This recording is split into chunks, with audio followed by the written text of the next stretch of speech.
भगवान ऐसी कोई वस्तु नहीं जो मैं हाथ में पकड़ के आपको बता दूं कि देखो ये भगवान।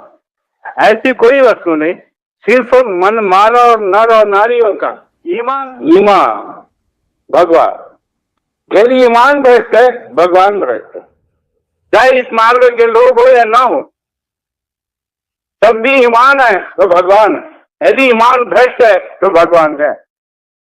मैंने दैवी शक्ति प्राप्त की, लेकिन ईमान भ्रष्ट नहीं थी। क्यों नहीं किया? यदि ईमान भ्रष्ट हो गया, भगवान छूट जाए और मेरा जीवन अधोगति जाएगा। नहीं, ये बहुत मूल्य का जीवन मिला, मैं इस जीवन को अधोगति नहीं डालना था। जब समझ गया और भगवान को जान गया, तो अब तो अधोगति यही है। ये धन और दौलत किसी काम का नहीं, ये तो जीवन जगने का साधन है। बाबांच्या प्रत्येक मार्गदर्शनात बाबा इमानावर बोलतात। सेवकांनी सुद्धा बऱ्याच वेळा ऐकला आणि म्हणतात सुद्धा की इमान यही भगवान है। पण इमान म्हणजे काय हे आम्हाला समजला का? आणि खरंच इमान समोर ठेवून आम्ही कार्य करतो का? बाबांनी इमानाला इतकं जास्त महत्त्व का बरं दिला, यावर आजच्या व्हिडिओमध्ये आपण चर्चा करण्याचे प्रयत्न करू। नमस्कार, मी रमण भानारकर स्वागत करतो आपल्याच यूट्यूब चॅनल परमात्मा एक अनुभव आणि मार्गदर्शनमध्ये। सेवक मित्रांनो, 4 युगातील शेवटचा युग म्हणजे कलियुग। यापूर्वी 3 युग होऊन गेले।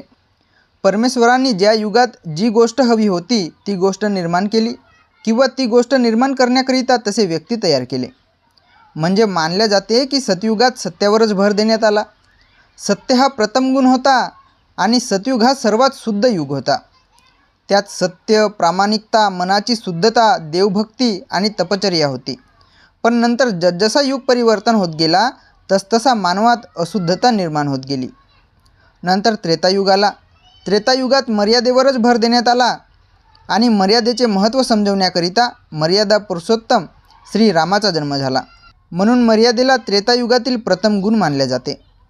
द्वापार युगात श्रीकृष्णाने मानवाला प्रेम शिकवला, भक्ती आणि गीता ज्ञान दिला। श्रीकृष्ण हे प्रेमाचे प्रतीक होते, म्हणून द्वापार युगातील प्रथम गुण हा प्रेम होता। अशा प्रकारे सतयुगात सत्य, त्रेतायुगात मर्यादा आणि द्वापार युगात प्रेम, आणि आता चालू आहे कलियुग, जो यापूर्वी गेलेल्या सर्व युगापैकी सर्वात अशुद्ध युग मानले जाते।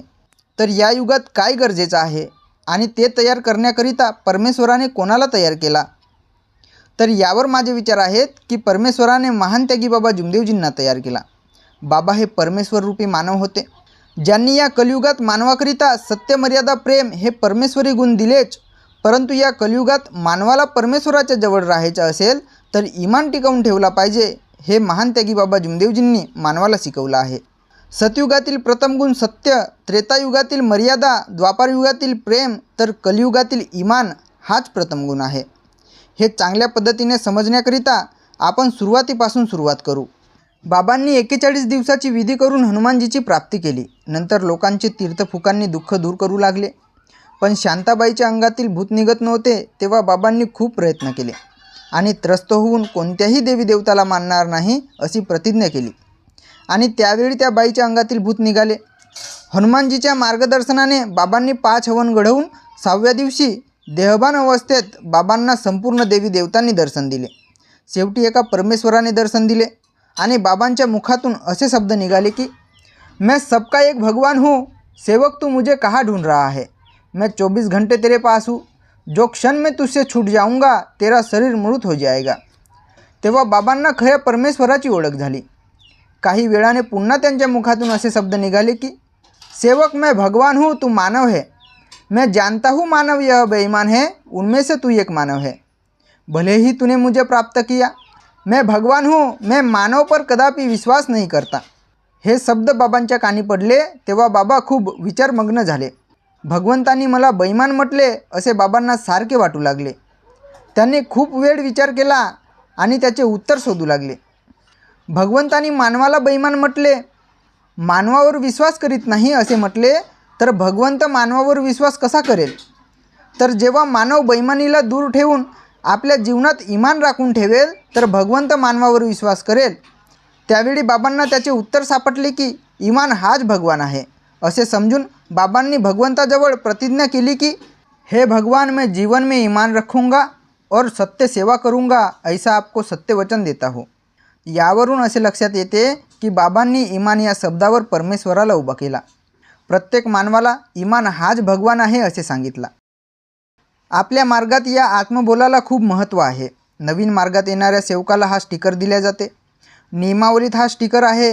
हा फक्त वाचण्याकरिता किंवा पाठ करण्याकरिता नाही, तर या शब्दांना आपल्या अंतःकरणात उतरवून विचार मनन करण्याकरिता आहे की बाबांच्या मुखातून भगवंत मानवाला बैमान म्हणत आहेत आणि मी मानव आहे म्हणजे मला बैमान म्हणत आहेत. भगवंत माझ्यावर विश्वास करीत नाही असे म्हणत आहेत, तर भगवंत माझ्यावर विश्वास कसे करेल याचा विचार प्रत्येक सेवकांनी करायचा आहे. बाबा आपल्या मार्गदर्शनात नेहमी सांगतात आणि पुन्हा एकदा आपण हा मार्गदर्शन लक्षपूर्वक ऐका. भगवान ऐसी कोई वस्तु नहीं जो मैं हाथ में पकड़ के आपको बता दूं कि देखो ये भगवान. ऐसी कोई वस्तु नहीं, सिर्फ मन मानव और नर और नारियों का ईमान भगवान. यदि ईमान भ्रष्ट है, भगवान भ्रष्ट है. चाहे इस मार्ग के लोग हो या ना हो, तब भी ईमान है तो भगवान है. यदि ईमान भ्रष्ट है तो भगवान है. मैंने दैली शक्ति प्राप्त की, लेकिन ईमान भ्रष्ट नहीं थी. क्यों नहीं किया? यदि ईमान भ्रष्ट हो गया, भगवान छूट गया और मेरा जीवन अधोगति जाएगा. नहीं, ये बहुत मूल्य का जीवन मिला, मैं इस जीवन को अधोगति नहीं डालना था. जब समझ गया और भगवान को जान गया, तो अब तो अधोगति यही है. ये धन और दौलत किसी काम का नहीं, ये तो जीवन जगने का साधन है. आता तुमच्या लक्षात आले असेल की इमान याचे महत्त्व किती आहे. पण तुम्हाला इमान काय आहे हे समजला का? आणि तुम्ही तुमच्या जीवनात इमान राखून ठेवला आहे का? आता जे बाबांचे मार्गदर्शन आपण ऐकले त्यात बाबांनी सांगितले की ये धन और दौलत किसी काम का नहीं, ये तो जीवन जगने का साधन है. पण या धन दौलतीसाठी मानव आपला इमान विकतो आणि बैमानीला जवळ करतो. आपल्याच मार्गाचा इतिहास आहे की महान त्यागी बाबा जुमदेवजी हे शरीर रूपाने गेल्यानंतर बाबांनी ज्या जनकल्याणासाठी संस्था तयार केल्या होत्या त्याच संस्थेत सेवकांनी बैमानी तयार केली आणि त्या संस्था बुडाल्या.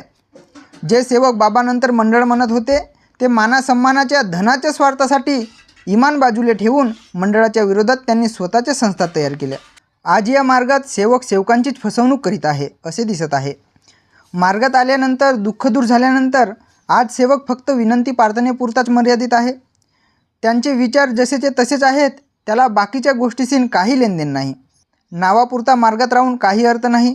बाबांनी एका भगवंताचा परिचय प्रत्येक सेवकाला करून दिला. त्या भगवंताला जर आपल्या जवळ ठेवायचं असेल तर बाबांच्या आदेशाचे, बाबांच्या शब्दाचे पालन करावे लागेल. आणि बाबांनी म्हटलं की जिसका ईमान है उसका भगवान है. ईमान म्हणजे काय आणि कोणत्या माणसात ईमान आहे? जो खोटा बोलत नाही, कोणाची फसवणूक करीत नाही, दिलेला शब्द पाळतो, योग्य गोष्टीसाठी ठाम उभा राहतो, स्वार्थासाठी आपले विचार बदलवत नाही, स्वार्थासाठी चुकीचे कार्य करीत नाही, त्या व्यक्तीत ईमान आहे. मनाची शुद्धता, प्रामाणिकपणा, तत्वनिष्ठा म्हणजे ईमान. बाबांचे जीवनचरित्र पाहिले तर बाबा लहानपणापासूनच स्वच्छ मनाचे, प्रामाणिक आणि तत्वनिष्ठ होते. आणि एका भगवंताची प्राप्ती केल्यानंतर बाबांनी ईमान कधी सोडला नाही. बाबा जे बोलायचे ते करायचे. बाबा शब्दाकडे खूप लक्ष द्यायचे. हे बाबांच्या हयातीतील अनुभवावरून तुम्हाला समजलाच असेल. बाबा स्वतःच्या शब्दांना इतका मान देत होते म्हणून भगवंत त्यांच्या शब्दांना मान देत होते. बाबा जे बोलायचे तेच होत होते. बाबांचे शब्द हे भगवंताचे शब्द ठरत होते. पण आता आम्हाला विचार करायचा आहे की आम्ही आमच्या शब्दांना मान देतो का? आम्ही बोलतो तसा चालतो का? समोरच्यांना चांगला वाटला पाहिजे, समोरच्यांनी मला चांगलं म्हटलं पाहिजे म्हणून आम्ही चांगल्या शब्दांचा वापर करतो. पण जेव्हा त्याच शब्दांचा पालन करण्याची वेळ येते तेव्हा आम्ही ते करत नाही. आम्ही आमच्याच शब्दांना मान देत नाही. तर भगवंत आमच्या शब्दाला मान देईल काय? भगवंत आपल्या शब्दावर कार्य करेल काय? आमच्यात ईमान आहे काय? मग आम्ही जर बैमान असू तर भगवंताचा विश्वास आमच्यावर नाही असे भगवंत मानवाला सांगित आहेत. आपण रोज विनंती प्रार्थना करतो. विनंती प्रार्थना ही आरती नाही किंवा भगवंताला खुश करण्याकरिता म्हणत नाही, भगवंताची स्तुती करत नाही, तर विनंती प्रार्थनेतून आपण भगवंताला वचन देतो. आपण विनंती प्रार्थना स्वतःकरिता करतो. आम्ही जे भगवंताला वचन देतो त्या वचनाचे आमच्या हातून पालन होत असेल तर आमच्यात ईमान आहे, नाहीतर आम्हीसुद्धा बैमानच आहोत. याचा आत्मचिंतन करण्याची प्रत्येक सेवकाला गरज आहे. भले के लिए उन्हें प्राप्त किया, मैं भगवान हूँ. मैं मानव पर कदापि विश्वास नहीं करता। तो भगवान ने जब मुझे धिक्कार दिया तो मुझे लगा कि भगवान ने मुझे धिक्कार दिया, इसने मुझे ईमानदार सिपाही बनना है, क्योंकि भगवान ने मुझे सेवक बनाया, यानी सिपाही बनाया। और वो कैसा बना? ईमानदार सिपाही बना। लेकिन इस मार्ग से सेवक ईमानदार सिपाही नहीं बने।